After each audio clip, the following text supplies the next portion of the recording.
Merci d'être avec nous en direct sur Europe 1. Lorsque le mouvement des Gilets jaunes devient antisémite, on fait quoi ? Eh bien, quand ça devient antisémite, on affirme la République qui doit être maintenue, et nous faisons donc la part entre les Gilets jaunes qui se battent contre leur fin de mois qui est difficile, et là on y apporte des mesures concrètes, et puis ceux qui se battent contre la République. Donc c'est une fermeté qui est présente. On rétablit l'ordre avant Noël, comme l'a dit Édouard Philippe ? Exactement.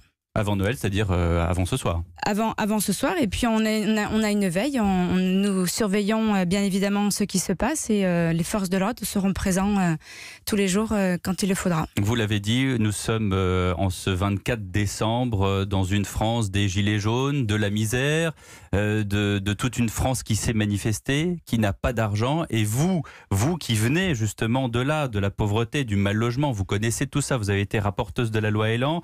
En même temps, le gouvernement a cédé sur les retraites, sur les augmentations de tarifs liées à la transition écologique. Est-ce qu'aujourd'hui, vous avez l'impression que la France, cette France-là, en demande trop ?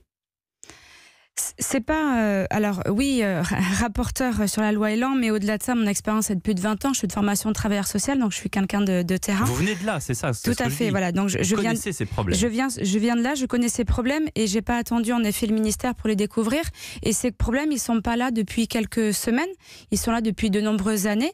Donc en effet, nous avions travaillé des réponses, on a entendu que ça n'allait pas assez vite. Nous accélérons, si on prend la prime d'activité, plutôt que de la lisser sur 3 ans, on la met d'entrée, je dirais, à partir du 1er janvier de façon plus importante, mais on l'ouvre à plus de personnes également. Donc ça veut dire concrètement, une famille monoparentale, une maman avec ses 2 enfants, qui touche jusqu'à 2 000 € pourra avoir sa prime d'activité, bien évidemment, en plus. Donc on fait attention à ces publics-là. Vous avez les publics, en effet, qui sont, je dirais, dans la précarité ou dans la pauvreté ou dans la difficulté, je préfère ce terme-là.